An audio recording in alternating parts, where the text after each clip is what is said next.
الحمد لله وكفى وسلام على عباده الذين اصطفى أما بعد أعوذ بالله من الشيطان الرجيم بسم الله الرحمن الرحيم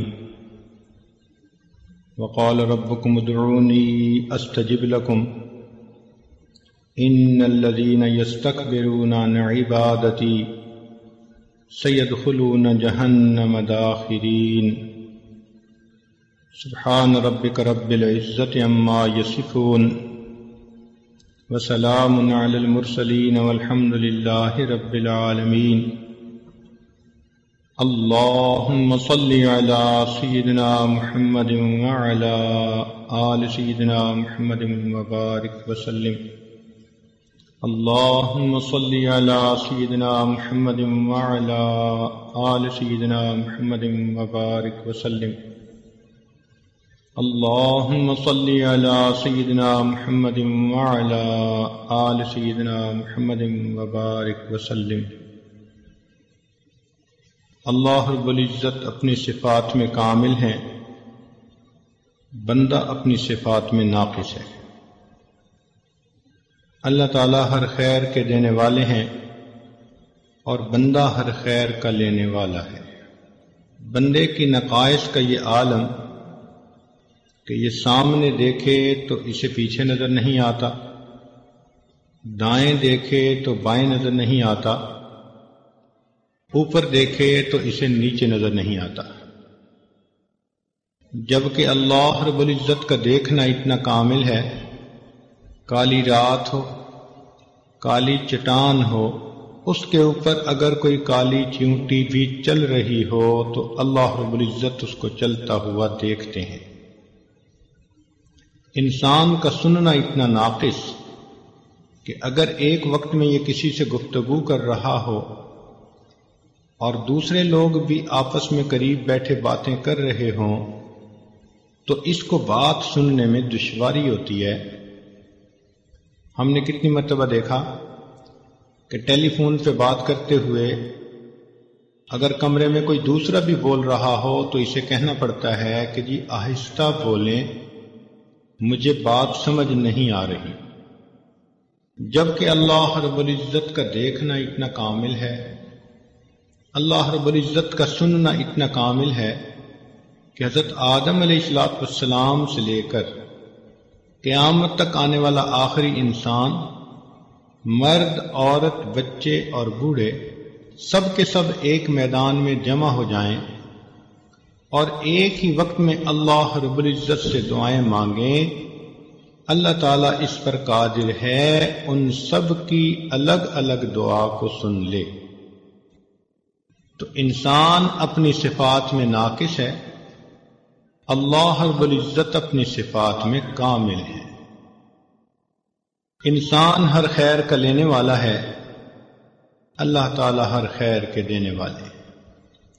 چنانچہ ہمارے پاس جو کچھ بھی ہے یہ ہمارا اپنا ذاتی نہیں، ملکیت نہیں، یہ سب اللہ رب العزت کی دین ہے اور اس کی عطا ہے۔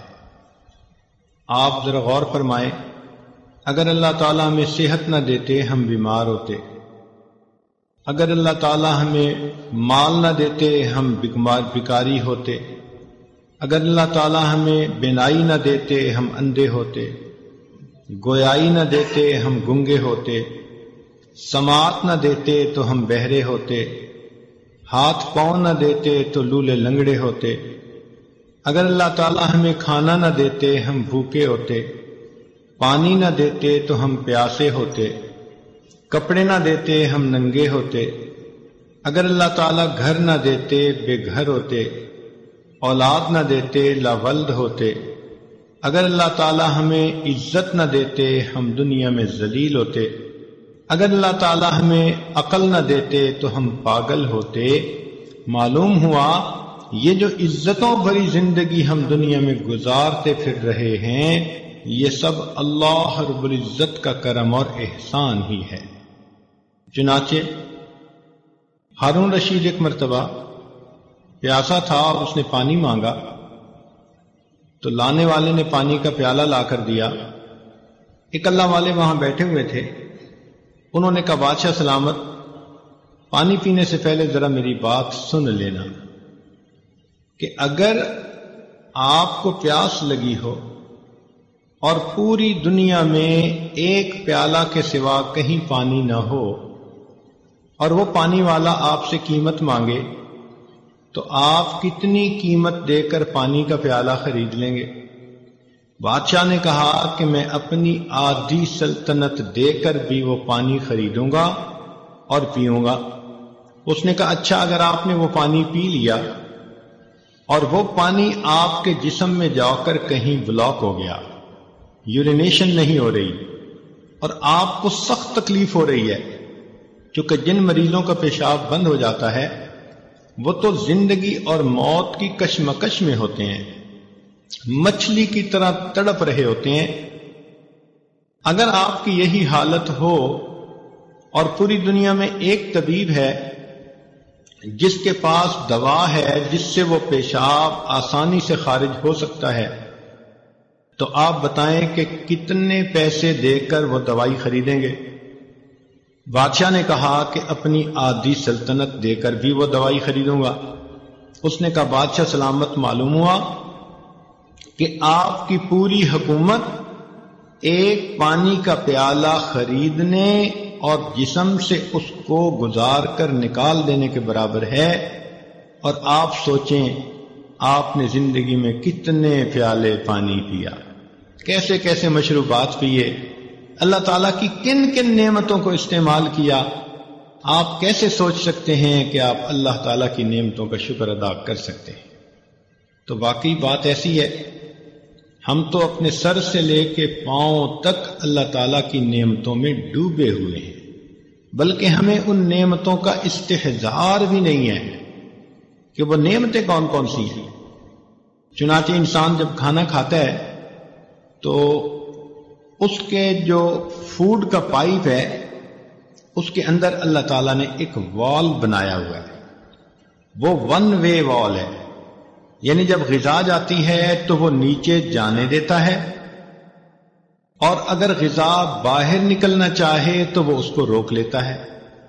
اس لیے ابھی ایک بندے نے کھانا کھایا اور ابھی وہ سر کے بل کھڑا ہو جائے تو اس کے منہ سے غذا واپس نہیں آتی، وہ والو اسے روک لیتا ہے۔ ہمیں احساس ہی نہیں کہ یہ اللہ تعالیٰ کی کتنی بڑی نعمت ہے۔ چنانچہ ہمارے ایک تعلق والے دوست ڈاکٹر ہیں نیو یارک میں، ایک مرتبہ ہمارے ہاں مہمان آئے تو ہم نے ان کے لیے بستر بچھایا۔ وہ کہنے لگے کہ حضرت میں تو لیٹ کر سونے کی نعمت سے محروم ہوں۔ پوچھا وہ کیوں؟ کہنے لگے کہ وہ جو کھانے کی نالی کے اندر ایک والو ہوتا ہے وہ میرا والو لیک ہو چکا ہے، چنانچہ اگر میں لیٹ جاؤں تو میرے پیٹ کا جتنا بھی کھانا ہوتا ہے وہ منہ کے راستے باہر آتا ہے، لہذا میں لیٹ نہیں سکتا، مجھے ساری رات بیٹھ کے سونا ہے۔ چنانچہ ہم نے دیکھا کہ ساری رات وہ بندہ بیٹھا اور ایسے بیٹھے بیٹھے اوٹ لگا کر سویا۔ اس دن ہمیں محسوس ہوا کہ اے اللہ، لیٹ کر سو جانا بھی آپ کی کتنی بڑی نعمت ہے۔ ایک نوجوان کا ایکسیڈنٹ ہوا، اس کے آنکھ کے اوپر جو کور ہے وہ کٹ گیا، چنانچہ ایک آنکھ بالکل ننگی جیسے مچھلی کی آنکھ ہوتی ہے، زخم تو مندمل ہو گیا۔ ڈاکٹر نے اسے کہا کہ اب آپ کو یہ آنکھ بار بار دھونی پڑے گی دن میں۔ کیوں؟ کہ ہوا کے اندر جو پولیوشن ہوتی ہے اس کی وجہ سے ڈسٹ کی ایک لیئر اس کے اوپر تھوڑی تھوڑی دیر بعد جمے گی، تو آپ کو اسے دھونا پڑے گا۔ چنانچہ اس نے دھونا شروع کر دیا، ہر گھنٹے 2 گھنٹے کے بعد آنکھ میں پانی ڈالے۔ اب جب بار بار یہ عمل شروع کیا تو 1 مہینے کے بعد اس کے رخسار کا جو گوشت تھا وہ اتنا سینسٹیو ہو گیا کہ پانی کے لگنے سے درد ہوتی تھی۔ اس نے ڈاکٹروں کو کہا کہ اس مصیبت سے کیسے میری جان چھوٹ سکتی ہے؟ انہوں نے کہا کہ دیکھیں، اللہ تعالیٰ نے ایک نظام بنایا ہے کہ ہر انسان کی پلکوں کے نیچے ایک پانی کا سسٹم ہے، وہ آٹومیٹک تھوڑی تھوڑی دیر بعد پانی ریلیز کرتا ہے، اور انسان پلک چھپکتا ہے تو اس کی آنکھوں کی سکرین اس سے صاف ہوتی رہتی ہے۔ یوں سمجھیں کہ یہ ہماری آنکھوں کی ونڈ سکرین کا وائپر ہے اور وہ ہر وقت صاف ہوتی ہے تو ہمیں محسوس نہیں ہوتا۔ اب سوچئے جب اس نعمت سے کوئی بندہ محروم ہوا تب اس کو احساس ہوا کہ پلک چھپکنا بھی اللہ رب العزت کی کتنی بڑی نعمت ہے۔ تو جب ہم اتنے ہی محتاج ہیں تو ہمیں چاہیے کہ ہم اپنی ان نعمتوں کو اللہ تعالیٰ سے مانگیں۔ اللہ تعالیٰ سے نعمتیں مانگنا اس عمل کو دعا کہتے ہیں، اور قدرتی بات ہے کہ رمضان مبارک کا یہ مقدس مہینہ ویسے بھی مانگنے کا مہینہ ہے، اور اس عاجز کو آج دعا مانگنے کے لیے ہی بلایا گیا ہے۔ تو دل میں خیال آیا کہ دعا سے متعلق ہی کیوں نہ چند باتیں کہہ دی جائیں۔ ممکن ہے کہ اگر یہ بات سامعین کے سمجھ میں آ گئی اور انہوں نے رمضان مبارک میں اللہ تعالیٰ سے صحیح انداز سے دعائیں مانگی تو یقیناً ان کا فائدہ ہو جائے گا۔ نبی علیہ السلام نے فرمایا الدعاء مخ العبادہ، دعا عبادت کا نچوڑ ہے۔ جیسے کسی چیز کی کریم ہوتی ہے نا کوئی، تو یوں سمجھیں کہ دعا عبادت کا مغز ہے۔ اور دوسری حدیث پاک میں فرمایا الدعاء هو العبادہ، کہ دعا ہی عبادت ہے۔ اللہ تعالیٰ خوش ہوتے ہیں جب کوئی بندہ دعا مانگتا ہے، اور جو نہیں مانگتا اللہ تعالیٰ اس سے ناراض ہوتے ہیں۔ چنانچہ ارشاد فرماتے ہیں من لم یسأل اللہ یغضب علیہ، جو بندہ دعا نہیں مانگتا اللہ تعالیٰ اس بندے سے ناراض ہوتے ہیں۔ آج ہم مخلوق سے تو بہت کچھ مانگتے پھرتے ہیں اور ہمیں ڈھنگ اور طریقے بھی آتے ہیں، اللہ تعالیٰ سے مانگنے کے طریقے آج ہم نہیں سیکھ پائے۔ چنانچہ مخلوق کے مانگنے میں اور اللہ رب العزت سے مانگنے میں چند بنیادی فرق ہیں، ذرا توجہ سے بات سنیے گا۔ پہلی بات تو یہ کہ مخلوق سے اگر آپ بار بار مانگیں تو مخلوق ناراض ہوتی ہے۔ آپ دوست سے ایک دفعہ کوئی چیز مانگیں وہ دے دے گا، دوسری دفعہ مانگیں دے دے گا، تیسری دفعہ موڈ بنا لے گا، چوتھی دفعہ بولنا چھوڑ دے گا، اور پانچویں دفعہ آپ سے تعلق توڑنے کا اعلان کر دے گا کہ یہ کیسا آدمی ہے، ہر وقت مانگتا ہی رہتا ہے۔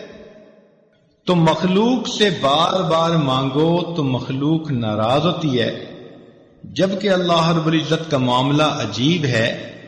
بندہ ایک دفعہ مانگے وہ دیتے ہیں، دو دفعہ مانگے وہ دیتے ہیں، جتنی بار مانگے اتنی بار دیتے ہیں، بلکہ جو بندہ ہر چیز اللہ سے مانگے، ہر وقت اللہ سے مانگے، اللہ تعالیٰ اس بندے کو اپنا ولی اور دوست بنا لیتے ہیں۔ وہ فرماتے ہیں کہ یہ ہمارا ایسا بندہ ہے کہ ہمارے سوا کسی اور سے یہ مانگتا ہی نہیں۔ ایک دوسرا فرق یہ ہے کہ اگر ہم مخلوق سے کوئی مانگے تو کئی مرتبہ دے تو دیتے ہیں مگر غصے میں آ کے دیتے ہیں۔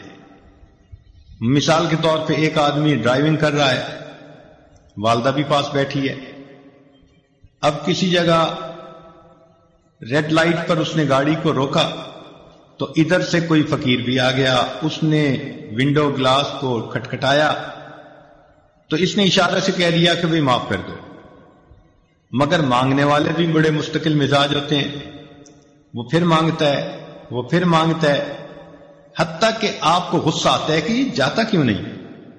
اتنے میں آپ کی والدہ کہہ دیتی ہے کہ بیٹا اسے کچھ دے دو۔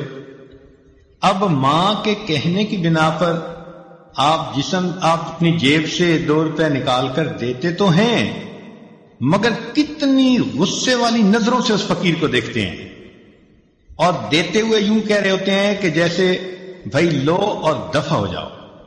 تو دیا بھی مگر غصے سے دیا، بوجھ سمجھ کے دیا، مگر اللہ تعالیٰ کا معاملہ اور ہے.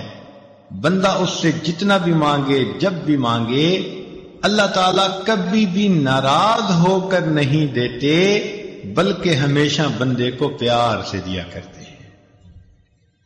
پھر مخلوق کے مانگنے میں ایک اور بھی ہے کہ اگر آپ کسی امیر بندے کے پاس جائیں اور ان سے کہیں جی کہ مجھے ایک چونی دے دیں، اور وہ بندہ اربوں پتی ہو، تو وہ آپ سے غصہ کرے گا کہ آپ نے مجھے کیا فقیر سمجھا ہوا ہے جو مجھ سے چونی مانگنے آ گئے. اور اگر آپ کسی غریب کے پاس جائیں اور اسے کہیں بھئی مجھے 10 کروڑ کا قرضہ چاہیے، تو وہ ناراض ہو جائے گا، یار آپ نے میرے پاس کوئی خزانہ دیکھا ہے. تو عجیب بات، امیر سے تھوڑا مانگیں تو وہ ناراض، اور فقیر سے زیادہ مانگیں تو وہ ناراض. مگر اللہ رب العزت کا معاملہ ایسا ہے کہ بندہ اس سے جتنا مانگے، تھوڑا یا زیادہ، اللہ تعالیٰ دیتے ہیں. بلکہ حدیث پاک میں آتا ہے کوئی بندہ اپنے جوتے کا ٹوٹا ہوا تسمہ بھی اللہ سے مانگتا ہے، اللہ تعالیٰ وہ بھی دے کر خوش ہو جاتا ہے. پھر ایک فرق اور بھی ہے مخلوق سے مانگنے میں کہ اگر وہ دیں گے تو دن کے کچھ وقت میں دیں گے، شام کو دروازے بند ہو جائیں گے. آپ رات کو کسی کے دروازے پہ جائیں تو دروازے کو بند پائیں گے. تو دروازے دینے والے کے کبھی کھلتے ہیں، کبھی بند ہو جاتے ہیں. مگر اللہ رب العزت کا دروازہ ایسا ہے کہ جو دینے والوں کے لیے ہمیشہ کھلا رہتا ہے. لا تأخذہ سنۃ ولا نوم، اللہ تعالیٰ کو نہ اونگ آتی ہے نہ نیند آتی ہے. کس لیے؟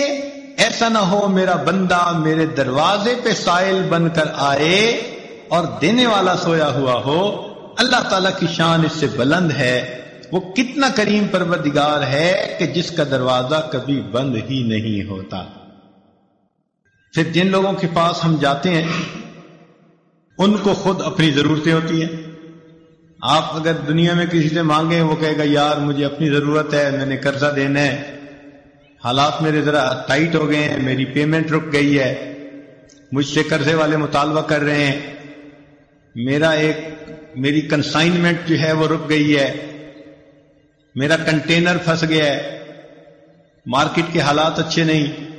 تو آپ اگر مخلوق میں سے کسی سے مانگیں تو وہ خود محتاج اپنی 10 ضرورتیں آپ کو بیان کر دے گا.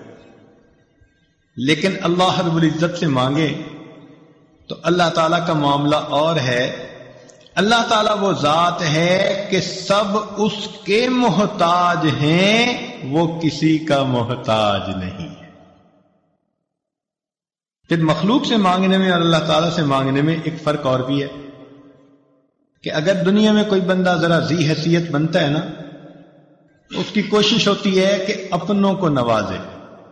آج دنیا میں کسی کو حکومت ملے تو وہ اپنی پارٹی کے بندوں کو ہی نوازتے ہیں، اور ان کی کوشش ہوتی ہے کہ اگر کوئی حزب مخالف میں ہے تو اس کے جو کچھ پاس ہے اس سے بھی محروم کر دو، ان کے منہ سے نوالے بھی چھین لو.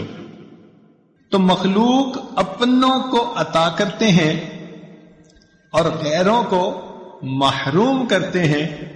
اللہ تعالیٰ کا معاملہ اور ہے، وہ اس دنیا میں اپنوں کو بھی عطا کرتا ہے جو کلمہ پڑھنے والے بندے ہیں، جنہوں نے اللہ کو مانا. اور جنہوں نے اللہ کو نہ مانا ان کفار کو بھی اپنی رحمانیت کے صدقے اللہ تعالیٰ اس دنیا میں اولاد دیتا ہے، عزت دیتا ہے، مال دیتا ہے، صحت دیتا ہے. تو معلوم ہوا کہ اللہ تعالیٰ وہ ذات ہے جو فقط اپنوں کو ہی نہیں نوازتے، وہ اس دنیا میں اپنے غیروں کو بھی عطا فرما دیتے ہیں. وہ یاروں کو بھی دے دیتے ہیں اس دنیا میں اور غداروں کو بھی دے دیتے ہیں. بلکہ اپنوں کو تو دال ساگ پہ راضی کر دیتے ہیں اور غداروں کو تو معلوم نہیں کیا کیا تر لقمے کھلا دیتے ہیں. فرماتے ہیں کہ اگر مجھے ایمان والوں کا ڈر نہ ہوتا، خوف نہ ہوتا کہ یہ بہک جائیں گے، تو ان کافروں کی چھتوں کو، ان کی سیڑھیوں کو، ان کے گھروں کو میں سونے کا بنا دیتا اس لیے کہ پوری دنیا میری نظر میں مچھر کے پر کے برابر بھی حیثیتیں رکھتی. پھر مخلوق سے مانگنے میں اور خالق سے مانگنے میں ایک اور فرق بھی ہے کہ جس سے آپ کو مانگنا ہے پہلے آپ کو اس سے تعلق بنانا پڑے گا، تحفے طائف لے کے جانے پڑیں گے. تو دنیا میں کسی کے پاس جاؤ تو پوچھیں گے کیا لائے ہو، کیا گفٹ لائے، افسر صاحب کے لیے کیا کچھ لائے. تو دنیا میں کسی کے پاس جاؤ تو جواب ملے گا کہ کیا لائے ہو، جبکہ اللہ رب العزت وہ ذات ہے کہ جب بھی اس کے دروازے پہ بندہ جائے وہ ہمیشہ بندے سے یہ پوچھتا ہے میرے بندے تم میرے دروازے پر کیا لینے کے لیے آئے ہو. مخلوق کے بارے میں دیکھا کہ اگر وہ کسی پہ کچھ احسان کریں بھی اور انہیں اڑتی ہوئی خبر ملے کہ فلاں بندہ تو میرے بارے میں الٹی بات کر رہا تھا، تو وہ شک کی بنا پر بھی اپنے ان احسانات کو تعاون کو روک دیتے ہیں. حقیقت نہیں تھی بات، ایسی کسی نے بات کر دی، چونکہ یہ اس کو دے رہے ہیں، احسان کر رہے ہیں، تو شک کی بنا پر اس بندے کو محروم کر دیں گے. اور اللہ تعالیٰ کیا ذات ہے سبحان اللہ کہ اس کے بندے اگر بتقاضائے بشریت گناہ بھی کر بیٹھتے ہیں، حکم خدا کو توڑ بھی بیٹھتے ہیں اپنی جہالت کی بنا پر، اللہ تعالیٰ اپنی نعمتوں سے محروم پھر بھی نہیں کرتا. کبیرہ گناہ کر کے آتے ہیں اور گھر میں آ کے پلنگ پر میٹھی نیند سو جاتے ہیں. اللہ تعالیٰ ان کو نیند سے محروم تو نہیں کر دیتا. یہ تو نہیں کہ تم نے نماز قضا کی تو تمہارا کھانا ہضم نہیں ہوگا. اللہ تعالیٰ کتنی جو ہے وہ شفیق ذات ہے، رحیم ذات ہے کہ جو اپنے بندوں پر ان کے گناہوں کے باوجود بھی فوراً اپنی نعمتوں کے دروازے بند نہیں کرتا بلکہ ان کو مہلت عطا فرما دیتا ہے. تو اس سے معلوم ہوتا ہے کہ اگر بندے نے لینا بھی ہو تو مخلوق سے مانگنے کی بجائے اپنے پروردگار سے مانگے. مگر یہ مانگنا بھی ایک عمل ہے جو سیکھنا پڑتا ہے. آپ نے دیکھا ہوگا کورس کے اندر اپلیکیشن دینی ہو نا تو ہر بندہ تو وہ فارم بھر ہی نہیں سکتا. تو لوگ بیٹھے ہوتے ہیں جو کہتے ہیں جی آئیں ہم آپ کو فارم بھرنا سکھا دیتے ہیں. آپ نے پاسپورٹ کے لیے اپلائی کرنا ہے تو درخواست میں کتنی ٹیکنیکل پوائنٹس باتیں ہوتی ہیں، تو بندہ ضرور ہیلپ مانگتا ہے کسی سے کہ بھئی میں ایسا نہ ہو کہ کہیں غلط انفارمیشن دے بیٹھوں. عمرہ حج کا ویزا ہو تو کسی نہ کسی جاننے والے سے پوچھتا ہے کہ بھئی میں نے اپلیکیشن کیسے بھرنی ہے. اسی طرح اللہ والے وہ دعا مانگنے کا عمل جانتے ہیں. ہمیں ان سے پوچھنا چاہیے کہ جی ہم نے اگر اللہ تعالیٰ سے کوئی دعا کرنی ہے تو یہ بھی تو ایک اپلیکیشن بھرنے کی مانند ہے نا، تو ہم کیسے اپلیکیشن بھریں کہ اپروو ہو جائے. ہم نے دنیا میں دیکھا کہ اگر اپلیکیشن پراپر نہ بھری ہوئی ہو نا تو ریجیکٹ ہو جاتی ہے.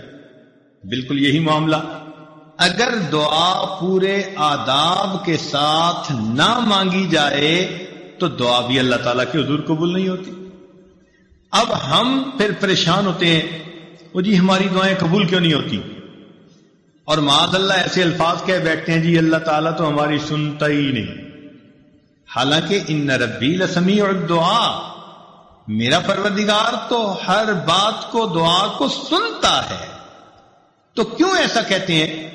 بجائے اس کے کہ ہم یہ سوچیں اللہ تعالیٰ قبول نہیں کر رہے، کیوں نہ ہم یہ سوچیں کہ ممکن ہے ہماری دعا کے مانگنے میں کوئی فرق اور کمی ہو جس کی وجہ سے وہ قبولیت کے درجے پہ ہی نہ پہنچ رہی ہے.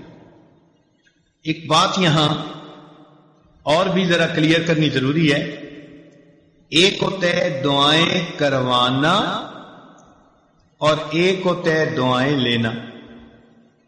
دعائیں کروانا بھی عبادت ہے، نیک کام ہے، لیکن دعائیں لینا اس سے بھی بڑا نیک کام ہے.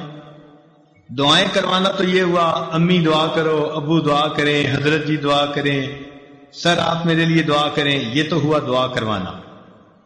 یہ بھی کہنا چاہیے نبی علیہ السلام نے اس کی بھی تلقین فرمائی.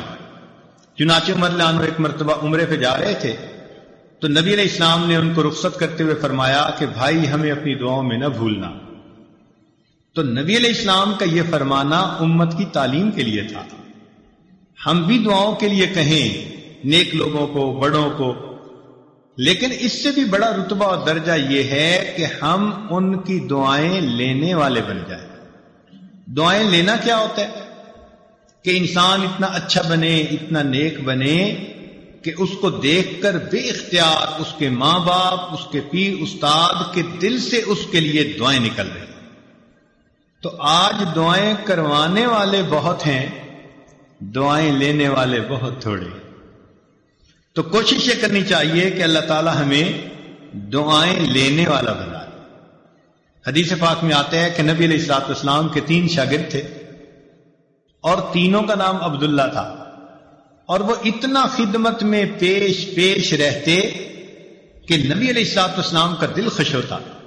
آپ تہجد کی نماز میں ان تینوں کا نام لے کر ان کے لیے دعا مانگتے تھے. اس کا نتیجہ کیا نکلا کہ وہ تینوں دنیا کے اندر بہت عزتیں پانے والے بزرگ بنے. چنانچہ ان میں سے عبداللہ ابن عباس لانو امام المفسرین بنے، عبداللہ ابن عمر رضی اللہ تعالیٰ عنہ امام المحدثین بنے، اور عبداللہ ابن مسعود رضی اللہ عنہ امام الفقہاء بنے. اللہ نے تینوں کو ایسا وقت لگا دیا. تو یہ جو ہوتا ہے نا بڑوں کی دعائیں لینا، یہ اللہ رب العزت کی بہت بڑی مہربانی ہوتی ہے. بہرحال ایک بات ذہن میں رکھیے کہ آج ہم جو کوتاہی کرتے ہیں نا دعا مانگنے میں، وہ یہ ہوتی ہے کہ ایک تو ہم جلدی مایوس ہو جاتے ہیں. ہم چاہتے ہیں آج ہم نے دعا مانگی اور بس شام ہونے سے پہلے دعا کی قبولیت سامنے نظر آ جائے. آج کل عورتیں ایسے سمجھتی ہیں کہ جیسے ہم نے خامند کو صبح کام کہا تو شام تک ہونا چاہیے، اگر نہیں ہوا تو شکوہ کریں گی. یہ اللہ تعالیٰ کو بھی اسی طرح ڈیل کرتی ہے کہ جی ہم نے فجر کی نماز میں دعا مانگی تھی اور شام تک دعا قبول ہی نہیں ہوئی. ادھر بھی شکوے کرنے بیٹھ جاتی ہیں. اللہ تعالیٰ ہے، اس سے مانگنے کا طریقہ ہے. اس کی بارگاہ میں ناز نہیں چلتا، اس کے ہاں نیاز چلتی ہے، عاجزی چلتی ہے. کئی مرتبہ عورتوں کو دیکھا خط میں اپنے حالات لکھتی ہیں کہ جی میں نے دعا مانگی قبول نہیں ہوئی، بس میں نے تو دعائیں مانگنی چھوڑ دی. یعنی جیسے خامن سے روٹھ جاتا ہے، یہ خدا کی بندیاں اپنی کم علمی کی وجہ سے اپنے خدا سے بھی روٹھی پھرتی. یہ نہیں دیکھیں گی کہ بھائی دعا مانگنے میں تو کوئی کمی ہوگی نا، جس وجہ سے یہ اپلیکیشن ریجیکٹ ہو گئی ہے. اس پہ غور نہیں کریں گی، بلکہ اللہ تعالیٰ جی ہماری تو سنتا ہی نہیں. کیوں نہیں سنتا؟ حدیث پاک میں آتا ہے ہر بندے کی دعا قبول ہوتی ہے، مگر قبولیت کے 3 انداز ہیں. یا تو جیسے مانگی من و ان قبول ہو گئی، یا اللہ تعالیٰ اس کے بدلے کوئی بڑی مصیبت اس بندے سے دور کر دیتے ہیں، یا اس کو نام اعمال میں ذخیرہ کے طور پر لکھوا دیتے ہیں، اور قیامت کے دن اس کو اتنا دیں گے. حدیث پاک میں آتا ہے کہ وہ بندہ دعا مانگے گا، اللہ دنیا میں میری کوئی دعا نہ پوری ہوتی، ہر دعا ذخیرہ بنی ہوتی، اور آج اس دن مجھے اس کا اجر ملتا تو کتنی اچھی بات ہوتی. 3 میں سے کسی نہ کسی ایک صورت میں دعا کا بدلہ ضرور ملتا ہے. اب اللہ تعالیٰ پابند تو نہیں ہے نا کہ ہم نے مانگی ہے تو اسی کو پورا کر دے. اللہ تعالیٰ حکمت والے ہیں، وہ دیکھتے ہیں کہ یہ دعا اس کے لیے پورا ہونا بہتر ہے یا برا ہے. کئی دفعہ بندہ پیسہ مانگتا ہے اور اللہ تعالیٰ جانتے ہیں کہ اس کو پیسہ مل گیا نا تو یہ اس کو ہضم نہیں کر پائے گا، یہ ایمان سے ہی محروم ہو جائے گا، یہ دین سے ہی محروم ہو جائے گا. تو اللہ تعالیٰ پھر اس کی اس دعا کو اس طرح قبول نہیں کرتے. جیسے بچہ انگارہ پکڑنا چاہے تو ماں کتنی محبت کرنے والی ہوتی ہے مگر انگارہ نہیں پکڑنے دیتی. اب بچہ روئے جی امی میری بات نہیں مانتی، نہیں، بچے کو نہیں پتا کہ وہ اس کے لیے نقصان دہ ہے، ماں کو پتا ہے. اسی طرح ہم نے جو مانگا ہمیں کیا پتا وہ ہمارے لیے ٹھیک ہے یا نہیں. اللہ تعالیٰ چونکہ رحیم و کریم ہے اس لیے جو بندے کے لیے بہتر نہیں ہوتا اللہ تعالیٰ وہ نہیں کرتا. چنانچہ کئی بچیاں چاہتی ہیں کہ جی فلاں جگہ شادی ہو جائے. ہر بندہ چاہتا ہے پسند کی شادی ہو. تو اب ان کی اگر نیت بن گئی کہ ادھر شادی ہو جائے اور ہو نہیں رہی تو بس سب سے بیزار. بڑی دعائیں مانگی, بڑے وظیفے کیے, بڑا قرآن پڑھا اور جی ہماری تو دعا قبول ہی نہیں ہوتی. اللہ کی بندی آپ کو کیا پتا کہ وہ جو اس وقت اتنی محبتوں کا تمہارے ساتھ اظہار کر رہا ہے کل کو تمہارے ساتھ وہ کیا برتاؤ کرے گا. ممکن ہے کل کو وہ تمہیں سرے سے ہی طلاق دے دے, کل کو وہ تمہاری بجائے کسی اور کے ساتھ اپنے تعلق بنا لے اور تمہیں گھر کے اندر ذلیل کرے, دوسروں کے سامنے بے عزت کرے اور تم اس وقت جینے کی بجائے مر جانے کو ترجیح دینے لگو. تو اس وقت انسان سوچتا ہے جی ادھر میرا رشتہ ہو جائے اور وہ کہتے ہیں جی میری دعا قبول ہی نہیں ہوتی. بھائی قبول اس لیے نہیں ہو رہی اللہ تعالیٰ بہتر جانتے ہیں. تو اس لیے دعا جب بھی مانگی جاتی ہے اگر بندے کے حق میں بہتر ہو تو اللہ تعالیٰ اسی طرح پورا کر دیتے ہیں, بہتر نہ ہو تو اللہ تعالیٰ پورا نہیں کرتے. مثال کے طور پہ ایک بندے نے کہا اللہ مجھے امیر بنا دے, غنی بنا دے. اللہ تعالیٰ نہیں بناتے. کیوں؟ اللہ تعالیٰ جانتے ہیں اس کو مال ملا تو یہ اولاد کی تربیت کر نہیں سکے گا, اس کی اولاد نافرمان بن کے ایمان سے بھی خارج ہو جائے گی. کتنے لوگ ہیں مال ان کے گھر میں آ جاتا ہے اور ان کی اولاد ان کے ہاتھوں سے نکل جاتی ہے. ہمیں کیا پتا کہ کس وجہ سے یہ دعا قبول نہیں ہو رہی. اللہ تعالیٰ پہ بھروسہ رکھیں, اعتماد رکھیں, اس کو اپنے اوپر ماں سے بھی 70 گنا زیادہ مہربان سمجھتے ہوئے سوچیں کہ کوئی نہ کوئی حکمت ہوگی جو من و ان قبول نہیں ہو رہی. اور ہمیں کیا پتا کہ اللہ تعالیٰ نے اس دعا کے بدلے کوئی مصیبت سے بچایا ہو. آپ ذرا غور کریں, آپ گاڑی میں جا رہی ہیں اور کئی مرتبہ بس ایکسیڈنٹ ہوتے ہوتے بچتا ہے, تو ممکن ہے آپ کی مانگی ہوئی کسی دعا کے صدقے اللہ تعالیٰ نے آپ کو ایکسیڈنٹ سے بچا لیا. زلزلہ آیا, لاکھوں انسان مرے بھی اور زخمی بھی ہوئے. ہمیں جو اللہ نے اس زلزلے میں بچا لیا کیا پتا کسی وقت کی مانگی ہوئی کوئی دعا. تو یوں کہہ دینا جی ہم نے مانگی ہے دعا قبول نہیں ہوتی, یہ جلد بازی اللہ تعالیٰ کے بارگاہ میں ظاہر کرنا مناسب نہیں. دعا مانگنی چاہیے, مانگتے رہنا چاہیے. آپ نے دیکھا ہوگا کہ بچہ کوئی چیز مانگتا ہے تو ماں شروع میں منع کر دیتی ہے نہیں دینی ہے, پھر مانگتا ہے پھر وہ کہتی ہے نہیں دینی ہے, جھڑکی بھی دے دیتی ہے. لیکن جب بچہ مانگتا رہتا ہے اس چھوٹے سے بچے کو بھی پتا ہے کہ میں مانگتا رہوں گا نا تو امی دے دے گی. چنانچہ تھوڑی دیر کے بعد جب وہ روتا دھوتا ہے ماں کے سامنے, ماں چیز بھی لے کے دے دیتی ہے اور اٹھا کے سینے سے بھی لگا لیتی ہے. تو اسی طرح دعا مانگنی ہو تو ہم نان سٹاپ بغیر تھکے اللہ سے مانگتے رہیں. ہمارا کام ہے مانگنا. مانگنے کے بعد ہم محروم نہیں رہیں گے, کسی نہ کسی صورت اس کا ریٹرن ہمیں ملے گا. یا تو وہ دعا ویسے قبول یا اس کے بدلے کوئی بیماری جو ہے نا وہ دور کر دی جائے گی. کیا پتا کہ آپ دعا مانگتی رہیں اور اللہ تعالیٰ نے اس دعا کے بدلے کوئی سکن ڈیزیز ایسی تھی جس سے آپ کو بچا لیا. ورنہ اگر سکن ڈیزیز ہو جاتی اور چہرے پہ داغ دھبے پڑ جاتے تو اتنی محبت کرنے والے خامن صاحب کے بھی رخ بدلے ہوئے ہوتے. اللہ نے آپ کی صحت کو سلامت رکھا, کوئی ایسی بیماری نہیں لگائی, گھر میں الفتوں محبتوں کی زندگی گزارتی پھر رہی ہیں. پتہ نہیں ہے کس کس دعا کا نتیجہ ہے جو اللہ نے آپ کو یہ عزتیں دی ہیں. تو اس لیے دعا مانگنے میں فوراً توقع رکھنا کہ جی ابھی قبول ہو جائے یہ بندگی کے آداب کے خلاف ہے. جلدی مایوس نہیں ہونا چاہیے.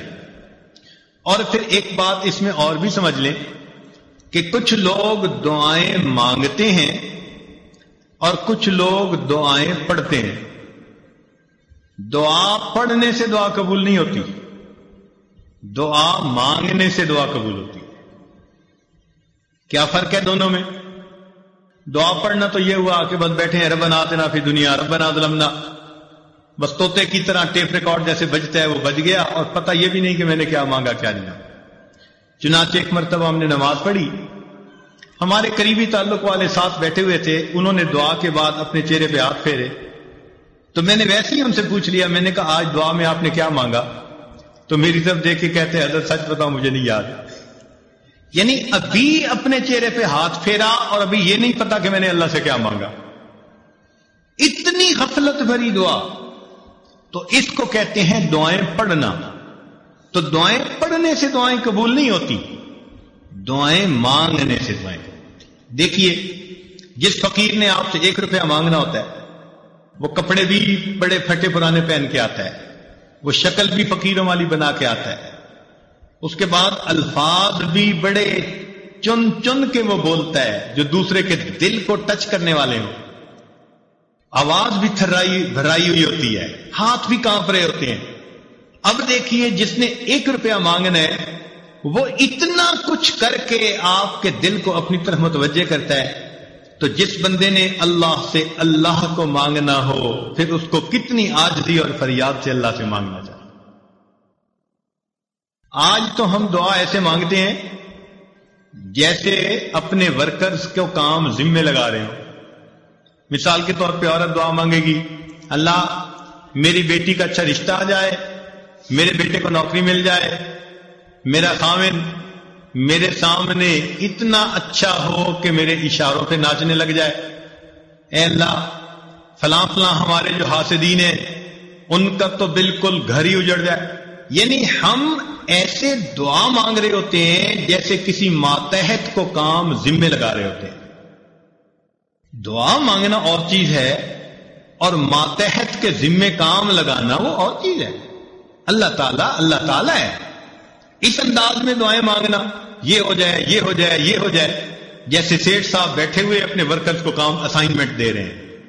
تو اللہ تعالیٰ کو دعا میں اسائنمنٹ نہ دیا کریں، اللہ تعالیٰ کے سامنے عاجزی اور زاری کا اظہار کر کے، بندگی کا اظہار کر کے، اللہ کی عظمت کو مان کے اللہ سے دعا کیا کریں، سوال کیا کریں۔ تو جب ہم اس طرح سے مانگیں گے تو دعائیں جلدی قبول ہوں گی۔ ہم الزام ان کو دیتے تھے، قصور اپنا نکل آیا، ہم شکوہ لیے پھرتے ہیں جی ہماری سنتا ہی نہیں، حالانکہ دعا مانگنے میں کتنی کوتاہیاں ہم خود کر لیتے ہیں۔ چنانچہ حجاج بن یوسف کے بارے میں آتا ہے کہ طواف کر رہا تھا اور ایک نابینا وہاں بیٹھا دعا مانگ رہا تھا، اے اللہ مجھے بینائی عطا کر دے۔ تو حجاج بن یوسف رکا اور اس نے اس کو ٹھوکر لگائی اور کہا بندے تجھے پتہ ہے میں کون ہوں؟ اس نے کہا نہیں۔ اس نے کہا میں حجاج بن یوسف ہوں۔ اب اس کے بارے میں مشہور تھا کہ یہ بہت ہی زیادہ سخت طبیعت کا بندہ ہے، جو کہہ دیتا ہے نا وہ پورا کر دیتا ہے۔ چنانچہ اس کا نام سن کے اندھا گھبرا گیا کہ آج میرا کس سے واسطہ پڑ گیا۔ تو حجاج بن یوسف نے کہا کہ دیکھ میں طواف کر رہا ہوں، اگر میرا طواف مکمل ہونے تک تیری بینائی ٹھیک نہ ہوئی تو میں نے تیرے قتل کا حکم دے دینا ہے۔ اور اس نے ایک پولیس والا بھی ساتھ کھڑا کر دیا کہ یہ اندھا بھاگنے نہ پائے، اور خود طواف کرنے لگ گیا۔ اب تو جی اندھے کا حال عجیب، آنسو بھی گر رہے ہیں اور کانپ بھی رہا ہے اور دعا مانگ رہے، اللہ پہلے تو بینائی کا سوال تھا اب تو میری زندگی کا سوال۔ ایسے تڑپ کے اس نے دعا مانگی، کہتے ہیں کہ حجاج بن یوسف جب واپس آیا اللہ نے اس کی بینائی عطا فرما دی تھی۔ تو حجاج بن یوسف نے اسے کہا کہ جیسے تم پہلے بیٹھے دعا مانگ رہے تھے نا، ساری عمر بیت اللہ کے سامنے اس طرح بیٹھ کے دعا مانگتے، تمہاری دعا قبول نہیں ہو سکتی تھی کیونکہ یہ زبان سے نکل رہی تھی، دل سے نہیں نکل رہی تھی۔ اب جب تمہیں اپنی جان کا خوف ہوا، اب تڑپ کے دل سے دعا مانگی، اور دل سے جو بات نکلتی ہے اثر رکھتی ہے، پر نہیں طاقت پرواز مگر رکھتی ہے۔ تو اس لیے دعا ہمیشہ انسان ایسے مانگے کہ تڑپ کے مانگے، دل سے دعا نکلے، پھر دیکھیں اس کے بعد اللہ رب العزت کی طرف سے کیسے رحمتیں ہوتی ہیں۔ ایک بات ذہن میں رکھنا کہ جو شرفاء ہوتے ہیں نا، سخی لوگ ہوتے ہیں، ان سے اگر کوئی تھوڑا بھی مانگے نا تو وہ اپنے مقام کے مناسب زیادہ دیتے ہیں۔ مثلاً اگر کوئی مجھ سے سوال کرے تو ہو سکتا ہے میں اس کو 10 روپے دے دوں، کسی امیر سے سوال کرے وہ 1000 روپیہ دے دے، کسی وزیر سے بات کرے وہ 10,000 دے دے، ملک کے صدر سے جا کر مانگے تو وہ 1,00,000 روپیہ دے دے، اور اگر سعودی عرب کے بادشاہ سے مانگے تو وہ ملین میں دے دے گا، اس لیے کہ اس کا دین اتنی بڑی۔ تو دنیا کا ہر بندہ اپنی شان کے مطابق دیتا ہے۔ یہ ذہن میں یاد رکھ لیجئے، اللہ تعالیٰ جب قبول فرماتے ہیں تو بندے کو اپنی شان کے مطابق عطا فرما دیتے ہیں۔ وہ اتنے کریم پروردگار ہیں۔ چنانچہ بندے کے یعنی مانگنے والے کا دامن چھوٹا اور دینے والے کی دین بڑی ہوتی ہے۔ جس نے بھی مانگا، مجھے بچپن کا ایک واقعہ یاد ہے۔ ایک محلے کا دکاندار تھا اور میرے والد صاحب کے ساتھ اس کے بڑے اچھے تعلقات دوستانہ تھے۔ جب کبھی اس دکاندار سے میں کوئی چیز سودا لینے جاتا تو وہ سودا بھی تول دیتا، اور جب وزن پورا ہو جاتا تو کچھ اوپر بھی ڈال دیتا۔ تو مجھے یہ بات سمجھ میں نہ آتی، بہت چھوٹی عمر تھی، تو میں نے ایک دفعہ اپنے ابو سے پوچھا کہ وہ تولتا تو ہے اور جب بالکل وزن پورا ہو جاتا ہے وہ کچھ اوپر بھی ڈال دیتا ہے۔ تو ابو نے بتلایا کہ بیٹے یہ اس کی محبت ہے کہ جتنا حق بنتا ہے وہ حق سے زیادہ ہمیں دیتا ہے۔ وہ بچپن کی بات آج یاد آتی ہے کہ اگر ایک انسان کے اندر محبت ہے، اخلاص ہے، تعلق ہے، وہ مانگنے والے کو اس کی مانگ سے زیادہ دیتا ہے، تو اللہ رب العزت تو بڑے قریب ہیں، رحیم ہیں۔ بندہ جب اللہ تعالیٰ سے مانگتا ہے، اللہ تعالیٰ اس کی توقعات سے بھی بڑھ کر اسے عطا فرما دیتا ہے۔ اب اس کی ذرا 2-4 مثالیں سن لیجئے۔ حضرت ابراہیم علیہ السلام اپنی بیوی سیدہ ہاجرہ رضی اللہ تعالی عنہا اور اپنے بیٹے اسماعیل علیہ السلام کو ملک شام سے لے آئے اور انہوں نے مکہ مکرمہ میں آ کر آباد کیا۔ وہاں پر کہیں سبزہ ہی نہیں تھا، نام و نشان ہی نہیں تھا، بالکل بواد غیر ذی زرع، کوئی زراعت کا نام و نشان ہی نہیں تھا۔ جب انہوں نے ان کو وہاں بسایا تو دعا مانگی کہ اے اللہ وارزقہم من الثمرات، ان کو کھانے کے لیے پھل عطا کر دیجئے۔ ہم جیسا کوئی ہوتا تو کھانے کے لیے روٹی پانی مانگتا، مگر انبیاء کی شان بلند ہوتی ہے، فراست بڑی ہوتی ہے۔ انہوں نے اللہ تعالیٰ سے کھانے کو پھل مانگے۔ اب دیکھیے کہ اللہ تعالیٰ نے ان کی دعا کی قبولیت کا جہاں تذکرہ کیا تو وہاں ارشاد فرمایا یجبا الیہ ثمرات کل شیء، اے میرے پیارے ابراہیم، ہم اس جگہ ہر چیز کے پھل پہنچائیں گے۔ حالانکہ ثمرات الاشجار کہہ دیتے تو بھی بات ٹھیک تھی کہ درختوں کے پھل، اور مانگنے والے کی نیت تو درختوں کے ہی پھل تھی نا، مگر جب دینے والے نے دینے کا اعلان کیا تو ثمرات الاشجار نہیں کہا، ثمرات کل شیء، ہر چیز کا ثمر پہنچے گا۔ چنانچہ آج آپ دیکھیں کہ کھیتیوں کا ثمر سبزیاں ہیں، درختوں کا ثمر ان کے پھل ہیں، ملوں کا ثمر ان کا پروڈکٹ ہے، کسی کا ثمر کپڑا، کسی کا ثمر چینی، کسی کا ثمر پلاسٹک کی چیزیں۔ تو پوری دنیا میں جو ثمر بھی کہیں سے نکل رہا ہے اللہ تعالیٰ اس کو اس مکہ مکرمہ کے دیش میں پہنچا رہے ہیں۔ انسانوں کا ثمر ان کی اولاد ہوتی ہے، اور دیکھو انسان اپنی اولاد کو وہاں بھیجنے کے لیے دعائیں مانگے، او جی دعا کرو میرے بیٹے کا سعودی عرب میں کام بن جائے۔ ہم اپنے دل کے ثمر کو بھی وہاں بھیجنے کے لیے تیار۔ تو دیکھیے انہوں نے تو درختوں کے پھل مانگے، اللہ نے ہر چیز کا پھل اس جگہ پر پہنچا دی۔ دوسری مثال، بیوی آسیہ، فرعون کی بیوی، جب اس نے ایمان قبول کر لیا، فرعون کو پتا چلا تو اس نے پہلے وارننگ دی، اور جب اس کو پتا چلا کہ یہ پکی ہے تو اس نے کہا کہ دیکھ میں تمہیں اس محل سے ذلیل کر کے نکال دوں گا۔ چنانچہ کتابوں میں تفصیل لکھی ہے، اس نے اس کو بہت سخت سزائیں بھی دیں اور بہت ہی بے عزت اور ذلیل کر کے گھر سے نکالا۔ عورت کے لیے گھر سے اس کو دھکا دے دیا جانا، اس سے بڑی سزا کوئی نہیں ہوتی۔ اس کو گھر والی کہتے ہیں نا، اور جب گھر والی کو بے گھر کر دیا جائے تو یہ اس کی زندگی کا سب سے بڑا صدمہ ہوتا ہے۔ چنانچہ اس ملکہ وقت کو اس نے اپنے محل سے ذلیل و رسوا کر کے نکال دیا۔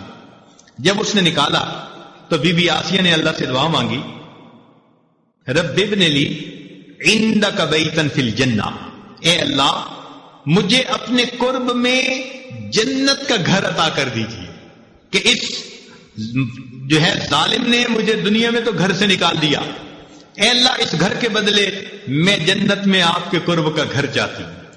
اللہ تعالیٰ کو یہ دعا اتنی پسند آئی کہ قرآن مجید میں اس کا تذکرہ کیا۔ لیکن مزے کی بات بتائیں کہ مانگنے والی نے تو فقط گھر مانگا تھا، اور دینے والے نے گھر بھی دیا اور گھر والا بھی دے دیا۔ چنانچہ روح المعانی تفسیر میں لکھی ہے کہ جب خدیجہ کبریٰ عنہا کی وفات ہونے لگی تو نبی علیہ السلام نے فرمایا کہ خدیجہ جب جنت میں جانا تو میری بیویوں کو سلام کہنا۔ تو وہ بڑی حیران ہے، اللہ کے نبی صلی اللہ علیہ وسلم، میں دنیا میں آپ کی پہلی بیوی ہوں، جنت میں آپ کی بیویاں کون؟ تو نبی علیہ السلام نے فرمایا کہ اللہ تعالیٰ نے بی بی مریم اور آسیہ کو جنت میں میری بیویوں میں شمار فرما دیا۔ سبحان اللہ، مانگنے والی نے گھر مانگا تھا، دینے والے کی دین کتنی بڑی ہے، اللہ تعالیٰ اس کو اپنے محبوب جیسا خامد عطا فرما دیا۔ سیدنا عمر رضی اللہ عنہ مکہ مکرمہ سے مدینہ آ رہے ہیں، رات کو ایک جگہ لیٹ گئے، تہجد کے وقت آنکھ کھلی، دیکھا کہ آسمان پہ چاند چمک رہا ہے، نور برسا رہا ہے، خنکی تھی، رحمت کے نزول کا وقت تھا۔ تو ایسے وقت میں پھر اللہ سے مانگنے کو دل کرتا ہے۔ تو عمر رضی اللہ عنہ نے اٹھ کر اللہ سے دو دعائیں مانگی۔ ایک تو آسمان کے چاند کو دیکھ کے ان کو اپنے مدینہ کا چاند یاد آ گیا، نبی علیہ السلام کی یاد آئی، تو انہوں نے دو دعائیں مانگی، اللہم ارزقنی شہادتا فی سبیلک، اللہ مجھے اپنے راستے میں شہادت عطا فرما، واجعل قبری فی بلد حبیبی، اور اپنے محبوب کے شہر میں میری قبر بنا دیجیے۔ اپنی دو دعائیں، دو آرزویں، دو حسرتیں اللہ کے سامنے پیش کی۔ اللہ تعالیٰ نے دعا کو قبول کر لیا، مگر دعا کو قبول کیا تو کیسے کیا؟ شہادت تو انہیں پہاڑ کی چوٹی پہ مل سکتی تھی، زمین کی گہرائیوں میں مل سکتی تھی، کہیں دریا میں مل سکتی تھی، کہیں گلی کے موڑ پہ مل سکتی تھی، مگر نہیں، اللہ تعالیٰ نے عمر لانوں کو شہادت تو دی، کہاں پر؟ باوضو ہیں، نماز کی حالت میں ہیں، اور نبی علیہ الصلوۃ والسلام کی مسجد میں ریاض الجنہ میں مصلی کے اوپر کھڑے ہیں، وہاں ان کو زخم لگایا جاتا ہے جو بالآخر شہادت کا سبب بنتا ہے۔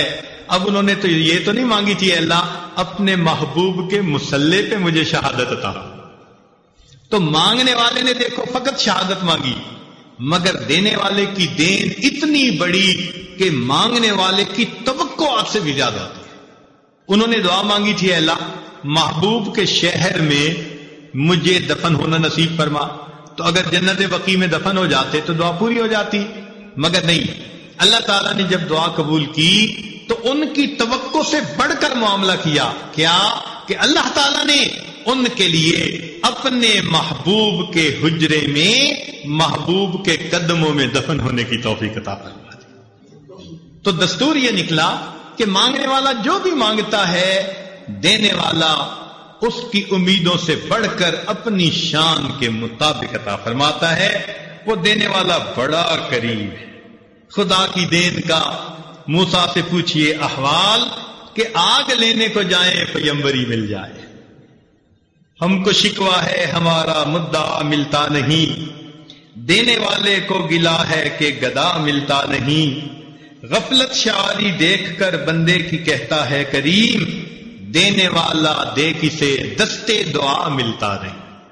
مانگنے والا ہاتھ ہو اور دل ہو تو پھر اللہ کیوں نہ عطا فرمائیں گے، وہ تو بلکہ دے کے خوش ہوتے ہیں۔ اس لیے ہمیں چاہیے کہ ہم اللہ کے حضور اللہ سے خوب نعمتیں مانگیں. ہمارے جانے میں دیر ہے، اس کی عطا میں دیر نہیں ہے. ہم تو مائل و کرم ہیں، کوئی سائل ہی نہیں. راہ دکھلائے کسے، راہ رو منزل ہی نہیں. طور تو موجود ہے، موسیٰ ہی نہیں. جب رات مانگنے کا وقت ہوتا ہے، عام دنوں میں تہجد کے وقت، فجر کے وقت آنکھ ہی نہیں کھلتی.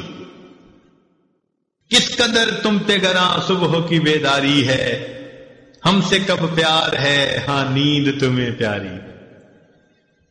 تو اس لیے ہم اللہ تعالیٰ سے اگر اس قبولیت دعا کے وقت میں مانگیں، حدیث پاک میں آتا ہے کہ تہجد کے وقت ایک فرشتہ کہتا ہے حل من سائل فاعطی له، ہے کوئی سوال کرنے والا کہ جس کے سوال کو پورا کر دیا جائے. تو جب اللہ تعالیٰ کی طرف سے اعلان ہو رہا ہے کہ مانگنے والوں مانگو، ہم اس وقت میٹھی نیند سوئے ہوئے، گھوڑے بیچ کے سوئے ہوئے، پتہ ہی نہیں ہوتا کہ بھئی ہم نے تہجد بھی پڑھنی ہے، فجر کی نماز بھی پڑھنی ہے. کئی لوگوں کے لیے تو رمضان المبارک میں سحری میں اٹھنا مشکل. عورتیں کہتی ہیں جی بس رات کھا لیں گے، صبح اٹھا نہیں جاتا. اب بتائیے یہ ہمارا حال ہے. تو رمضان کے کچھ دن باقی رہ گئے، ان میں ہم اللہ تعالیٰ سے مانگیں. دیکھیے کتابوں میں لکھا ہے کہ ایک بوڑھا جس کی عمر 90 سال، بیوی بھی فوت ہو گئی، اولاد بھی نہیں تھی، بھائی بہن بھی چلے گئے، ماں باپ بھی چلے گئے، پوری دنیا میں وہ تنہا ہے. کسی پڑوسی نے اس کی روٹی ذمہ لے لی تھی اور انہوں نے اپنی بیٹھک میں اس کو رکھ لیا تھا، لیکن اس کی کھانسی کے بدلے، بلغم کے بدلے ان کے دل خراب ہوئے تو انہوں نے اس کو بھی جواب دے دیا. اب جب انہوں نے بھی اپنے گھر سے دھکا دے دیا، یہ بے سہارا بوڑھا، پوری دنیا میں اس کا کوئی نہیں. اب اگر اس کا دل ٹوٹا تو یہ سوچتا ہے کہ میں کہاں جاؤں. تو خیال آتا ہے کہ کیوں نہ میں اپنے رب سے جا کے دعا مانگوں. تو یہ بوڑھا ہانپتا ہوا، کانپتا ہوا، لاٹھی پکڑے، جھکی ہوئی کمر ہے، آنکھوں پہ اینک لگی ہوئی ہے، منہ میں دانت نہیں، پیٹ میں آنت نہیں، طاقت نہیں. اب اس وقت اگر یہ اللہ کے گھر کی طرف آہستہ آہستہ چل رہا ہے تو اللہ رب العزت اس باغی بوڑھے سے یہ نہیں پوچھتے تو نے اپنی جوانی کہاں ضائع کی، تیرا جمال کہاں گیا، تیرا مال کہاں گیا، اب تجھے میرا در یاد آیا. اللہ تعالیٰ اس باغی بوڑھے سے بھی شکوے نہیں فرماتے. اگر وہ اپنی موت سے پہلے زندگی میں اللہ کے در پر چل کر آتا ہے، اللہ تعالیٰ فرماتے ہیں کہ اگر وہ 1 بالش چلتا ہے، میری رحمت 2 بالش چلتی ہے. وَإِنْ أَتَانِي يَمْشِي أَتَيْتُهُ هَرْوَلًا، اگر وہ میری طرف چل کے آتا ہے، میری رحمت اس کی طرف دوڑ کے جا رہی ہوتی. تو جو پروردگار اتنا کریم ہے، کیوں نہ ہم اس کے در پہ جا کے اپنے آنے والی زندگی کے اچھے فیصلے مانگیں، اپنے اچھے نصیبے کی دعا مانگیں. اللہ رب العزت فرماتے ہیں وَأَمَّا السَّائِلَ فَلَا تَنْهَرْ، اور سوالی کو انکار نہ کرو. اب سوچنے کی بات ہے، جب ہم جیسے کمزوروں کو اللہ حکم دیتے ہیں کہ تم سوالی کو جھڑکی نہ دو، روکو نہیں، تم سوالی کو انکار نہ کرو، تو اگر کوئی بندہ اس پروردگار کے در پر سوالی بن کر کھڑا ہوگا اور بیٹھے گا، اللہ تعالیٰ اپنے اس بندے کو کیسے انکار فرمائیں گے؟ یقیناً مانگنے کی کمی ہوتی ہے، دینے والے کی دین میں تو کوئی کمی نہیں، وہ تو دے کے خوش ہوتا ہے. بلکہ فرماتا ہے کہ وَقَالَ رَبُّكُمُ ادْعُونِي أَسْتَجِبْ لَكُمْ، تمہارے رب نے یہ فرمایا تم دعا مانگو میں قبول کروں گا. اللہ کا کلام بھی سچا اور اللہ تعالیٰ بھی سچے ہیں، لہذا ہم پکے یقین کے ساتھ اللہ تعالیٰ سے دعائیں مانگیں. اللہ تعالیٰ ہماری پریشانیوں کو دور کر دے اور اللہ تعالیٰ ہمیں در در کے دھکے کھانے سے بچا لے. میرے دوستوں اور میری عزیز بہنوں، آج اس وقت امت مسلمہ اتنی پریشان ہے کہ یوں لگتا ہے کہ تسبیح ٹوٹی، اور جس طرح دانے اوپر سے گرتے ہیں اس طرح امت مسلمہ پر پریشانیاں آ رہی ہیں، گر رہی ہیں. ہر طرف ذلت ہے، ہر طرف پریشانی ہے. اے خاصہ خاصان رسول، وقت دعا ہے، امت پہ تیری آ کے عجب وقت پڑا ہے. یہ دعا مانگنے کا وقت ہے. تو یہ آج گزارش کرتا ہے اجتماعی طور پر بھی دعائیں مانگے اور گھروں میں تہجد کی اوقات میں انفرادی طور پر بھی دعائیں مانگے. اللہ تعالیٰ مصیبت کی یہ گھڑیاں دور کر دے اور امت مسلمہ کو عزت رفتہ نصیب فرما دے. اور اللہ تعالیٰ ہمیں در در کے دھکے کھانے سے بچا لے۔ یاد رکھیے کہ دنیا میں تو ایک در بند ہوا، دوسرا کھل جائے گا، اس لیے کہ اس کا نعم البدل دنیا میں موجود ہوتا ہے۔ اللہ کا دروازہ وہ دروازہ ہے جس کے لیے یہ بند ہو جائے اس کے لیے کوئی دوسرا بدل موجود نہیں ہوتا۔ لِكُلِّ شَيْءٍ إِذَا فَارَقْتَهُ عِوَضٌ وَلَيْسَ لِلَّهِ إِنْ فَارَقْتَ مِنْ عِوَضِهِ۔ اے آدمی، اے دوست، تو جس سے بھی دنیا میں دور ہوا تیرے لیے اس کا کوئی نہ کوئی بدل موجود ہوگا۔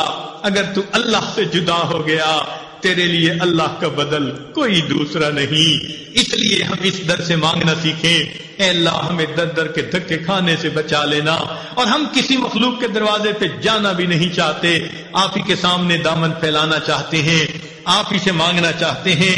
اے اللہ ہمیں عطا فرما دیجئے۔ کسی نے کیا اچھی بات کہی کہ تنگ دستی کے جو عالم میں گھبراتا ہوں، تنگ دستی کے جو عالم میں گھبراتا ہوں، پر درے غیر پہ جاتے ہوئے کتراتا ہوں، تنگ دستی کے جو عالم میں گھبراتا ہوں، پر درے غیر پہ جاتے ہوئے کتراتا ہوں، ہاتھ پھیلانے میں محتاج کو غیرت کیسی، شرم آتی ہے کہ بندہ تیرا کہلاتا ہوں۔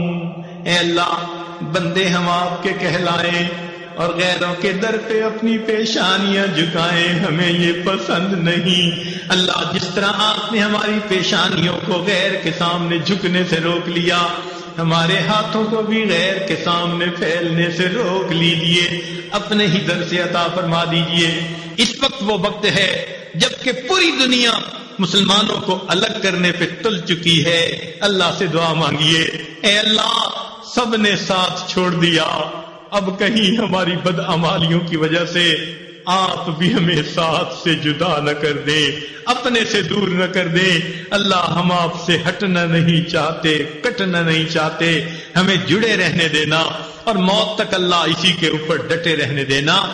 دعا ہے اللہ تعالیٰ اس بچے کو جس نے قرآن مجید حفظ کیا، قرآن مجید کا قاری اور حافظ بنا، اللہ اسے عالم قرآن بنائے، اللہ اسے عامل قرآن بنائے، ناشر قرآن بنائے، داعی قرآن بنائے، اللہ تعالیٰ اس کو عاشق قرآن بنائے، ماں باپ کی آنکھوں کی ٹھنڈک بنائے، اور ہم عاجز مسکین جو اس اچھی خوشی کے موقع پر یہاں حاضر ہو گئے ہیں، اللہ تعالیٰ ہماری حاضری کو قبول فرمائے۔ وآخر دعوانا ان الحمد للہ رب العالمین۔ دعا کر لیں۔ سبحان ربی الاعلی اللہم صلی علی سیدنا محمد وعلی ربنا ظلمنا انفسنا وان لم تغفر لنا وترحمنا لنكونن من الخاسرین۔ اے مالک ہم آپ کے عاجز مسکین بندے ہیں، ہمارے گناہوں کو معاف فرما، ہماری خطاؤں سے درگزر فرما، ہمارے عیبوں کی پردہ پوشی فرما۔ اللہ ہماری نگاہوں کو پاک فرما، ہمارے دلوں کو صاف فرما، ہمارے سینوں کو اپنی محبت سے لبریز فرما، اپنے عشق کی آتش ہمارے سینوں میں پیدا فرما۔ اے اللہ اس ادارے کو دن دگنی رات چوگنی ترقی نصیب فرما۔ اے اللہ اس ادارے کو دن دگنی رات چوگنی ترقی نصیب فرما۔ اے اللہ ہر فتنے سے محفوظ فرما، ہر مصیبت سے محفوظ فرما، حاسدوں کے حسد سے محفوظ فرما، دوستی کے رنگ میں دشمنی کرنے والوں سے محفوظ فرما۔ اے اللہ یہاں جتنے بھی بچیاں اور بچے پڑھنے آتے ہیں سب کے سینوں کو علم کے نور سے منور فرما، پڑھانے والے معلمین یا معلمات ان کی محنتوں کو قبول فرما۔ اے اللہ ہماری ان دعاؤں کو اپنی رحمت سے قبول فرما۔ اے اللہ انتظامیہ نے جس محبت کے ساتھ بلایا ان کے بدلے ان کو اپنی سچی محبت نصیب فرما۔ میرے مولا کرم کے فیصلے فرما۔ اے اللہ اس وقت امت مسلمہ پریشان ہے، ان کی پریشانیوں کو دور فرما۔ میرے مولا کتنے مسلمان مرد اور عورت ہیں، گھر نہیں، چھت نہیں، کھانا پینا نہیں، زخم ہے دوا نہیں، بھوک اور پیاس ہے مگر روٹی اور پانی نہیں۔ اے اللہ اپنے غیبی خزانوں سے ان کو عطا فرما۔ اے اللہ مہربانی فرما، ہمیں کافروں کی طرف نظر اٹھانے کی بجائے اپنے در سے لو لگانے کی توفیق نصیب فرما، اور اے اللہ آئندہ ہمیں ایسی مصیبتوں سے محفوظ فرما، امت مسلمہ کو عزت رفتہ نصیب فرما۔ اے اللہ ہمارے تینوں حرم کی حفاظت فرما، ہمیں بار بار اپنے گھر کا دیدار عطا فرما، اپنے محبوب کے در کی حاضری نصیب فرما۔ اے میرے مولا ہمیں زندگی میں کبھی بھی بے سہارا نہ فرما، اے اللہ کبھی بھی بے آسرا نہ فرما، کبھی بھی اپنی رحمت سے دور نہ فرما، نفس شیطان کے حوالے نہ فرما، کفار کے حوالے نہ فرما، اے اللہ حالات کے حوالے نہ فرما، ہمیشہ اپنی رحمتوں کی ٹھنڈی چھاؤں نصیب فرما۔ اے اللہ دل میں جو نیک مرادیں ہیں ان کو پورا فرما۔ رمضان مبارک کے اس بابرکت مہینے میں اللہ ہمارے گناہوں کی مغفرت فرما، میرے مولا ہماری بخشش فرما۔ رب کریم ہمیں اپنی پسندیدہ جگہ جنت نصیب فرما، جہنم سے پناہ عطا فرما۔ میرے مولا ہماری ان دعاؤں کو اپنی رحمت سے قبول فرما۔ اے اللہ جب کوئی بچہ پریشان ہوتا ہے ماں باپ کی طرف دوڑتا ہے، بندہ پریشان ہوتا ہے پروردگار کی طرف دوڑتا ہے۔ اے بے کسوں کے دستگیر، اے ٹوٹے دلوں کو تسلی دینے والے، اے خالی جھولیوں کو بھر دینے والے، اے گناہ گاروں کے گناہوں پہ رحمت کی چادر ڈال دینے والے، ہمارے ساتھ بھی کرم کے فیصلے فرما۔ اے اللہ جب کوئی ماں اپنے بچے کو نجاست میں لچڑا دیکھتی ہے تو اس بچے کے جو ہے وہ فوراً دھو لیتی، نفرت نہیں کرتی، چھوڑ نہیں دیتی، بلکہ اس کو دھو لیتی ہے، سینے سے لگا لیتی ہے۔ اے اللہ ہم بھی گناہوں کی نجاست میں لچڑے ہوئے ہیں، مگر بندے تو آپ ہی کے ہیں۔ اللہ ہم سے نفرت نہ فرمائیے، ہمیں اپنے در سے دھکے نہ دے دیجیے۔ اللہ ہماری دعائیں پھٹے کپڑے کی طرح ہمارے منہ پہ نہ مار دیجیے۔ اے اللہ ہمیں شیطان اور نفس کے حوالے نہ کیجیے، اپنی رحمت سے ہمارے ان گناہوں کو دھو دیجیے اور ہمیں اپنی رحمت کی چادر میں جگہ عطا فرما دیجیے۔ اے اللہ جو مانگا وہ بھی عطا فرما، جو مانگنا چاہیے تو نہیں مانگ سکے وہ بھی عطا فرما۔ آپ سے نبی صلی اللہ علیہ وسلم نے جو خیریں مانگی سب خیریں ہمیں بھی نصیب فرما، جن شرور سے پناہ مانگی ہمیں بھی پناہ عطا فرما، جنہوں نے دعاؤں کے پیغامات دیے، خط لکھے، فون کیے، یہ جو دل میں توقعات رکھتے ہیں اللہ سب کی نیک مرادیں پوری فرما۔ صلی اللہ تعالی علی حبیبہ سیدنا محمد وآلہ واصحابہ اجمعین برحمتک یا ارحم الراحمین۔